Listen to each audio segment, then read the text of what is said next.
नमस्कार. मी शफीक पठाण, शासकीय विदर्भ ज्ञान विज्ञान संस्था अमरावती या ठिकाणी मानसशास्त्र विभागात कार्यरत आहे.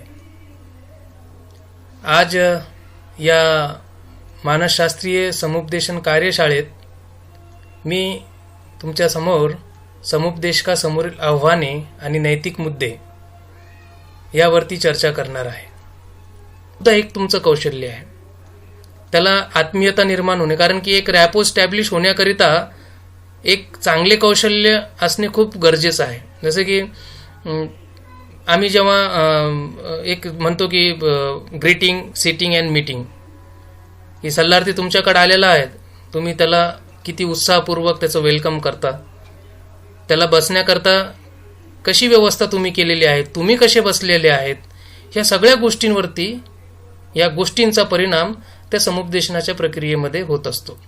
कारण की सल्लार्थीचा विश्वास संपादन करणे ही खूप मोठी गोष्ट असते आणि खूप मेहनतीची गोष्ट असते. सहजासहजी तो त्याचा विश्वास निर्माण होत नाही आणि जोपर्यंत त्या क्लायंटचा किंवा सल्लार्थीचा विश्वास तुमच्यावर निर्माण होणार नाही तोपर्यंत तो सगळं खरं किंवा त्याच्या ज्या खऱ्या भावना आहेत त्या तुमच्याजवळ व्यक्त करणार नाही. म्हणून माझ्या दृष्टिकोनातून समुपदेशकाचे कौशल्य हे खूप मोठं आव्हान आहे, म्हणजे ज्यांच्याकडे हे कौशल्य नसेल ते. आता समुपदेशकांच्या मर्यादा. आता समुपदेशकाच्या मर्यादा हे आव्हानामध्ये आम्ही कसं ठेवू शकतो? तर एक गोष्ट लक्षात ठेवा की जेव्हा कोणी विद्यार्थी तुमच्याकडे समुपदेशनासाठी येणार आहे, ठीक आहे, तो येत असताना किंवा आल्यानंतर जेव्हा तुम्ही त्याला विचारता की त्याच्या समस्या जेव्हा विचारण्यास सुरुवात करता किंवा जेव्हा तो व्यक्त होण्याकरिता सुरुवात करेल तेव्हा तो एक घाबरलेल्या परिस्थितीमध्ये असतो. त्याचं मन म्हणजे त्याच्यात एक आपण म्हणतो ना की त्याचं कॉन्फिडन्स नसतो की तो कशा पद्धतीनं आहे तर त्याच्या भावनांना व्यक्त करू शकेल. तो बोलण्याकरता घाबरलेला असतो, खूप भिलेला असतो किंवा आपण ज्याला आपण म्हणतो की तो चिंताग्रस्त असतो. अशा अवस्थेत तो बोलत असताना त्याची बॉडी लँग्वेज, त्याचे हावभाव, त्याचे आपण सामान्यतः म्हणू की एखादा व्यक्ती जर तुमच्यासोबत बोलत असताना तो स्वतःचे नख ज्याला आपण म्हणतो नख चावत असेल तेव्हा त्याचा काय अर्थ काढायचा? किंवा डोळ्यांना म्हणजे तो बोलत असताना नेमकं कुठं बघत होता? आपण असं म्हणतो की बऱ्याच वेळेस एखादा व्यक्ती येतो तो बोलत असताना दुसरीकडे बघतो, त्याचा काय अर्थ काढायचा? त्याचा अर्थ काय काढायचा? किंवा तो बोलत असताना त्याचे हावभाव असे वेगळेच का? एखादा शब्द किंवा ज्याला आपण ट्रिगर वर्ड्स म्हणू, तो आल्यानंतर त्याची बोलण्याची शैली का बदलते? ह्या सगळ्या गोष्टी केव्हा लक्षात येईल?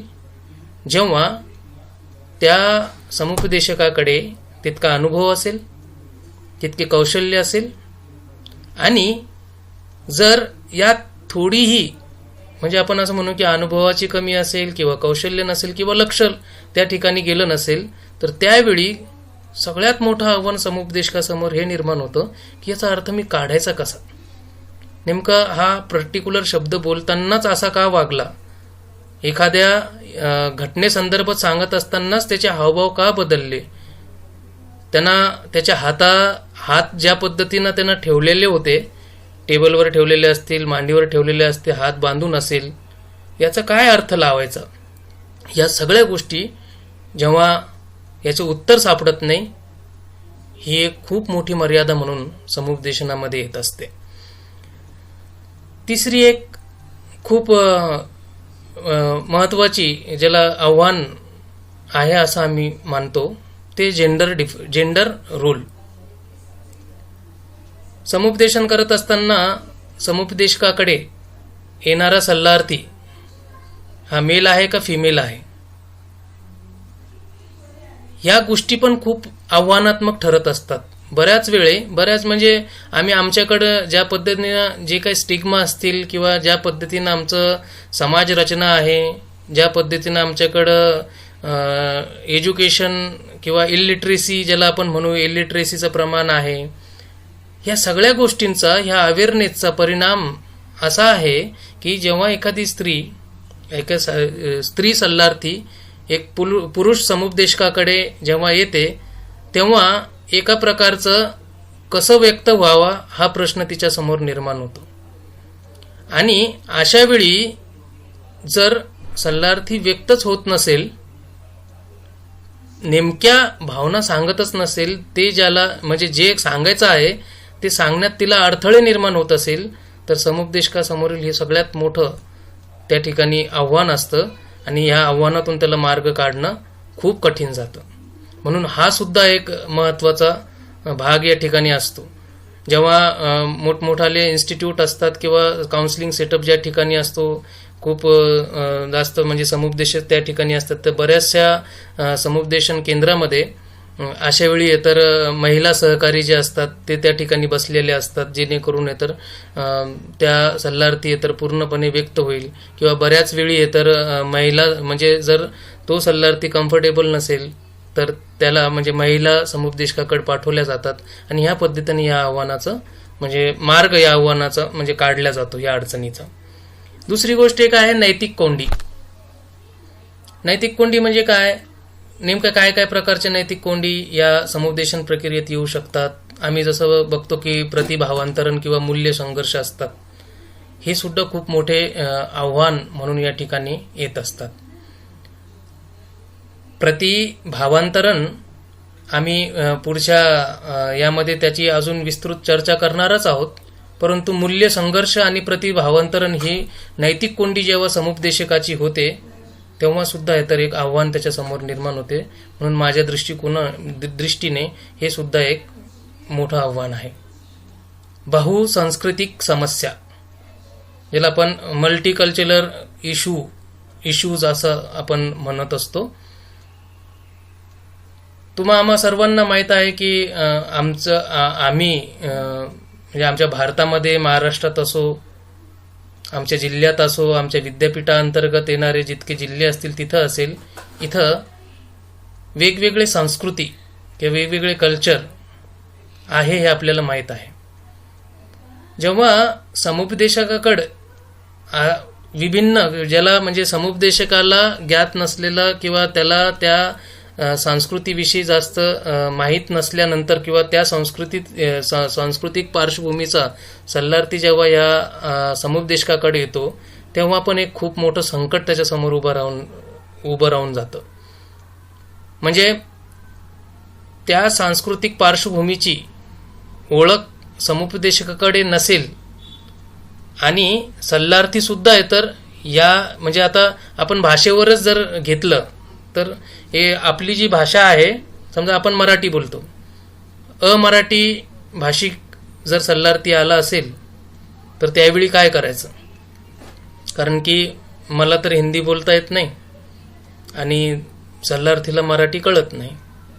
मग अशा इश्यूज जे आहे कल्चरल दृष्टिकोनातून सुद्धा येतात आणि हे जेव्हा अशा समस्या निर्माण होतात तर माझ्या दृष्टिकोनाने हे एक महत्त्वपूर्ण आव्हान म्हणून समुपदेशनात उभं राहतं.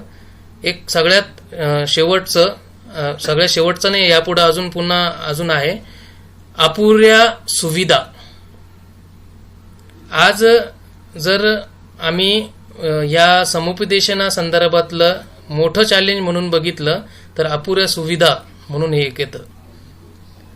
समुपदेशनाचा सेटअप कसा असला पाहिजे, समुपदेशन केंद्र आता या माध्यमातून बरेचसे महाविद्यालयांमध्ये हे समुपदेशन केंद्र उभारल्या जातील. हे उभारत असताना त्यामध्ये ज्या काही सुविधा किंवा ज्या पद्धतीचं इन्फ्रास्ट्रक्चर हवं आहे, म्हणजे एक चांगली जागा हवी, मोकळं ज्याला आपण म्हणू की जिथं डिस्टर्बन्स खूप नसेल अशा ठिकाणी ती काउन्सिलिंग सेंटर उभारायला हवी. त्या ठिकाणी व्यवस्थित प्रकाश योजना असावी, जी सिटिंग अरेंजमेंट असेल क्लायंटची सुद्धा म्हणजे विद्यार्थीची सुद्धा आणि समुपदेशकाची सुद्धा ही सुद्धा उत्तम हवी. या सर्व गोष्टी जेव्हा असतात तेव्हा समुपदेशन हे प्रभावित होत असते, याला आपण इफेक्टिव्ह काउन्सिलिंग म्हणतो. परंतु जेव्हा ह्या सुविधांचा जेव्हा कमतरता असते तेव्हा एक मोठं आव्हान म्हणून तर हे उभं राहत असतं. जसं मित्रांनो, तुमचं बऱ्याच वेळेस तर वेगवेगळ्या माध्यमातून वेगवेगळ्या समुपदेशन केंद्रात जाण्याचा योग आला असेल. मी बऱ्याच वेळी माझ्या मनामध्ये प्रश्न असा पडतो की इतक्या जास्त प्रमाणात जेव्हा मानसिक समस्या असणारे लोक जेव्हा रुग्णालयात जातात तेव्हा त्यांच्यासाठी उपलब्ध असणारे सुविधा आणि ज्याला आपण म्हणू की मग काउन्सिलर असतील, समुपदेशक असतील, सायकेट्रिस्ट असेल, त्यांची कमतरता ही खूप भयावह आहे. म्हणजे आम्ही बरेचसे जे शासकीय रुग्णालय असतात त्या शासकीय रुग्णालयामध्ये पण बऱ्याच वेळेस चर्चा करत असताना असं लक्षात येतं की तिथले सायकेट्रिस्ट असतील किंवा समुपदेशक असेल, ते म्हणतात की सर आम्हाला या ठिकाणी तर इतक्या मोठ्या अडचणी येतात की कधी कधी तर काही म्हणजे 100-200 लोक ओपीडी असते आणि मग त्या ओपीडीमध्ये तर बरेचसे रुग्ण असे पण असतात की जे फिजिकल इलनेसवाले असतात, त्यांना काहीतरी शारीरिक व्याधी झालेले असतात, तरी त्यांना अपेक्षा अशी असते की बाबा सर तुम्ही आमचं पण बघावं, आम्हाला गोळी तरी लिहून द्या. ह्या सगळ्या पद्धती त्या ठिकाणी होत असतात. का? कारण की त्या ठिकाणी तितका मॅनपॉवर म्हणजे नसतो, किंवा एखाद्या हॉस्पिटलमध्ये एकच सायकेट्रिस्ट असेल आणि एकच सायकोलॉजिस्ट असेल तर त्याने या सगळ्या कशा गोष्टी हँडल करायच्या. मग ज्या ठिकाणी ती कॅबिन असेल त्या ठिकाणचं जी वर्दळ आहे, तिथं असणाऱ्या अपुऱ्या सुविधा ज्या आहे, यामुळे सुद्धा तर प्रभावी समुपदेशन होत नाही. आता यानंतर सल्लार्थ्याकडून सहकार्याचा अभाव.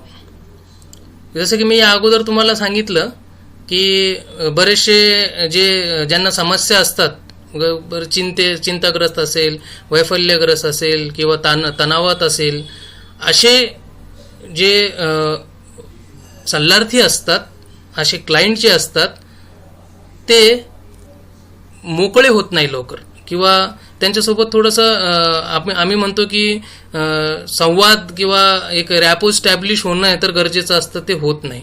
किंवा बऱ्याच वेळी काय होतं की जे सल्लार्थी असतात ते होऊन म्हणजे आपण ज्या सूचना दिलेल्या असतील, आपण काही वेळेच्या सूचना दिलेल्या असतील, आपण काही प्रतिबंध त्यांना सांगितलेले असतील, काही त्यांना दक्षता घेण्याकरता सांगितलेलं असेल, किंवा अजून आपण काहीतरी त्यांना घरी करण्यासाठी काही टास्क दिलेलं असेल, तेव्हा त्यांच्याकडून सहकार्य भेटत नाही. किंवा बोलत असताना किंवा त्यांच्यासोबत आम्ही जेव्हा त्यांची भावनांसंदर्भात विचारतो, त्यांच्या समस्येसंदर्भात विचारतो, तेव्हा खरं उत्तर सुद्धा तर कधी कधी भेटत नाही. आणि जेव्हा अशा पद्धतीने सल्लार्थीकडनं म्हणजे सहकार्याचा अभाव जाणवतो, तेव्हा एक मोठं आव्हान या समुपदेशन प्रक्रियेमध्ये निर्माण होऊन जातं. असंच काही सल्लार्थी आणि त्यांच्या कुटुंबियाकडून सुद्धा तर कधी कधी होत असतं की सल्लार्थ्याची कुटुंब पूर्ण माहिती देणार नाही, किंवा त्यांना ज्या गोष्टी समजा करण्याकरता सांगितलेली असेल ते त्यांच्याकडून होणार नाही. आम्ही जो टाइम टेबल दिलेला असेल ते टाइम टेबलचं ते फॉलो करणार नाही. आम्ही ज्या गोष्टीपासून तर त्यांना म्हणजे सल्लार्थीला थांबवण्यासाठी ज्या गोष्टी यांना सांगितलेल्या आहे ते करणार नाही. म्हणजे या सगळ्या गोष्टींचा जेव्हा अभाव, या सहकार्य जेव्हा समुपदेशकाला भेटत नाही, तेव्हा सुद्धा एक मोठं आव्हान या ठिकाणी निर्माण होतं. म्हणून हे सुद्धा एक अतिशय महत्त्वाचे आव्हान आहे. आता मित्रांनो, मी सांगत होतो की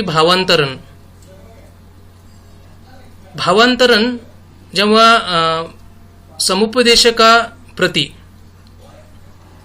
सल्लार्थी म्हणजे बघा 2 प्रकारचे म्हणजे पॉझिटिव्ह आणि एक नेगेटिव्ह ट्रान्सफरन्स निर्माण होतो. सकारात्मक आणि नकारात्मक भावांतरण निर्माण होतं सल्लार्थीकडनं.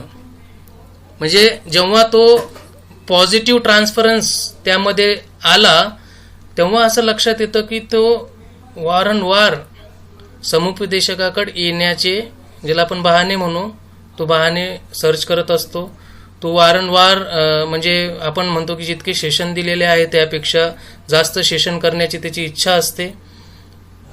बऱ्याच वेळी असं लक्षात येतं की जेव्हा समस्यांचं निराकरण झाल्यानंतर सुद्धा समुपदेशकाकडे येण्याकरिता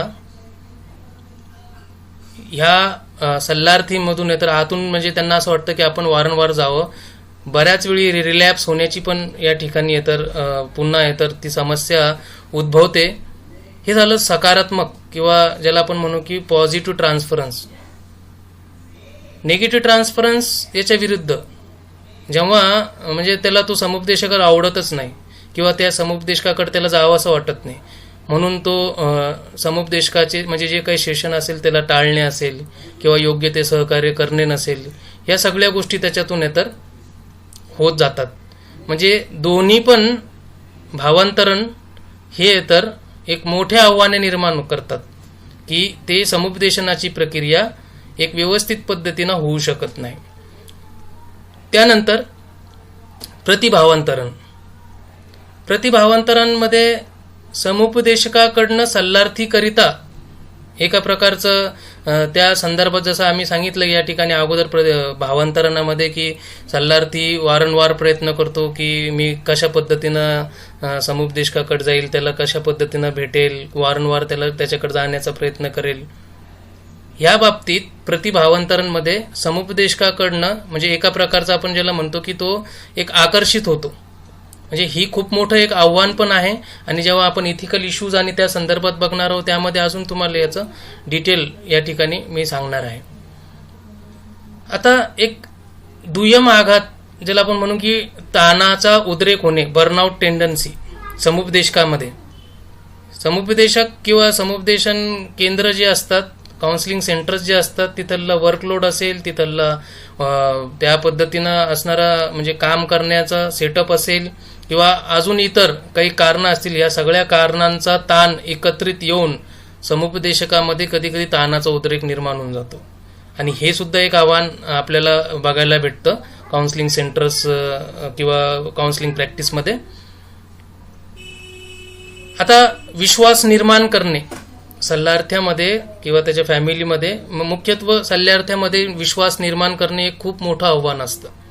कारण की तो आपल्या प्रत्येक गोष्टीवर आपलं जे सेशन आहे किंवा आपली जी काउन्सिलिंग प्रोसेस आहे त्या विश्वासावरच या ठिकाणी अवलंबून असते.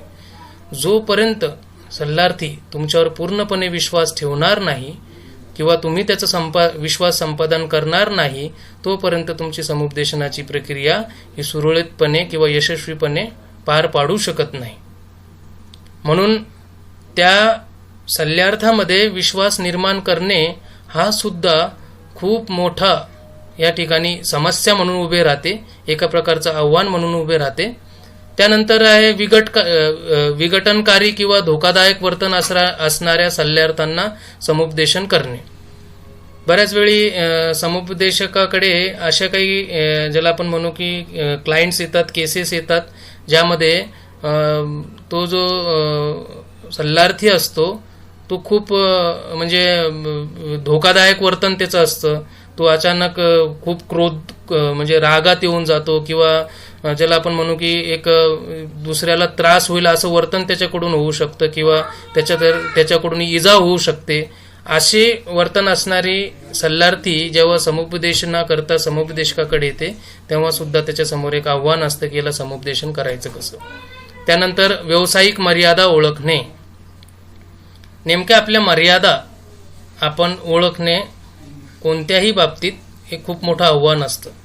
आणि जेव्हा आम्हाला आमच्या मर्यादा लक्षात येतात तर आम्ही त्या मर्यादाच्या पुढं जाऊन किंवा त्याला कशा पद्धतीनं आम्ही दुरुस्त करू शकतो किंवा त्यामध्ये कसं आपण त्या समस्या दूर करू शकतो याचा आम्ही विचार करतो.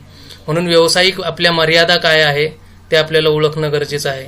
म्हणजे जसं की आता तुम्ही महाविद्यालयांमध्ये समुपदेशन करणार, तर महाविद्यालयामध्ये समुपदेशन करत असताना तुमच्या काही मर्यादा आहेत, कारण की तुम्ही पूर्ण जे प्रशिक्षित समुपदेशक नाहीत. तुम्ही ज्या पद्धतीनं समजा विद्यार्थ्यांच्या काही समस्या असतील, त्याचा अभ्यासात लक्ष लागत नसेल किंवा त्याला अजून इतर म्हणजे त्याचं मन लागत नसेल, या पद्धतीनं जे वरवरच्या त्याच्या भावना आहेत या ओळखून तुम्ही त्याला समुपदेशन करू शकता. परंतु या पलीकडे जाऊन जर त्याला एखादा गंभीर मानसिक आजार असल्याचं तुम्हाला जाणवत असेल किंवा त्याला एखादा खूप जास्त तीव्र स्वरूपाचं विकृती त्यामध्ये असेल तर तुम्ही त्याची समुपदेशन करू शकत नाही. म्हणजे ही मर्यादा तुम्हाला ओळखणे खूप गरजेचं आहे. आणि बऱ्याच वेळी ह्याच मर्यादा आम्ही ओळखत नाही आणि हा एक मोठं आव्हान आम्हाला निर्माण होत असताना दिसतो.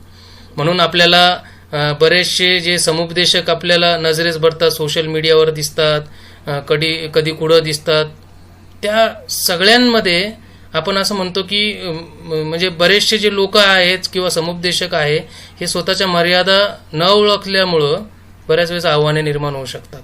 कारण की आम्ही काय करू शकतो, आमचं कार्य काय, आम्हाला नेमकं करायचं काय, ह्या गोष्टी आम्हाला लक्षात येणं खूप गरजेचं आहे. आणि जेव्हा ते येत नाही तेव्हा आमच्यासमोर एक मोठ्या पद्धतीचं आव्हान किंवा एक मोठं आव्हान आमच्यासमोर निर्माण होत असते.